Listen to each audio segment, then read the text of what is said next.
Cass, if you look at the most amount of minutes players played at the World Cup and put that in relation to what team they're involved in, Manchester City had the most amount of minutes played per their players in the World Cup, 4,628. Alvarez obviously hugely impactful at Argentina. He's sort of had a bit of a bit part, should we say, at City so far, Alvarez? Yeah. Naturally so, with Erling Haaland obviously preferred. But does he now have to start thinking about using Alvarez more? Or is it still a case of bit part, because the squad depth is so vast at City? Well, I think the problem he's got is that City generally play with one up front. Mm-hmm. And sometimes, as we know, they don't even have a centre forward at times. Well, that's different since Erling Haaland come to the football club. And now he's got a battle on to be in front of him. And I can't see that happening, Alvarez. As much as I loved what he did and witnessing a player, show what he can do to his manager, and it's a brilliant story, Alvarez, because he was even second fiddle for the Argentinian team at the start of the tournament. Yeah. And he's got himself in front of, obviously, Martinez, who got dropped by the coach, Scaloni. So it's a tough one because he'll go back to City, and it's going to be going back feet on the ground again. And now you're going to have to sit and watch Haaland. Do you think that will be hard? Having, as you say, he's fought his way. I say fought, but he's usurped Martinez, who everyone expected was going to be there in the starting 11. Then he became the first choice for Scaloni, and now he's going to come back to his side and not necessarily be playing sort of week in, week out type thing. Yeah.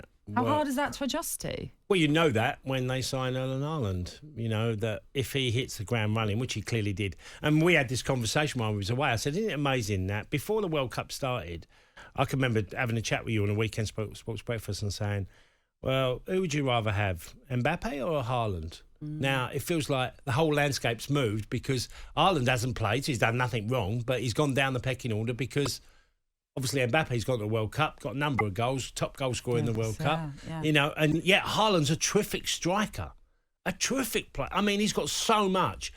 Physically, I think he gives City a much more of a line leader and also he'll outscore Alvarez, in my opinion, in every way. He's just got way more attributes to be a complete player. And that's taking nothing away from Alvarez because he's done terrific. His work rate is infectious, Alvarez. It just doesn't stop running. Does it worry you that Haaland has had this time off? No, I think he'll be loving it. Honestly now. I meant it more as a Liverpool fan for this tie. Does it worry you that he's had time off, so he's refreshed, he's... What, Haaland? He's looking to be unleashed. Yeah, absolutely. He'd be buzzing. But as a Liverpool fan, I'm saying, does it worry you? For tonight, okay. Sorry, I got a little bit lost there. How many times as a Liverpool fan? No, well, we've done all right against City. So to be fair, I'm not going to start saying that's true. I'm going to be worried. But yeah, Mo Salah likewise is ready to go, I'm sure. Yeah, Mo's had a pretty decent record against City of scoring goals. So, yeah.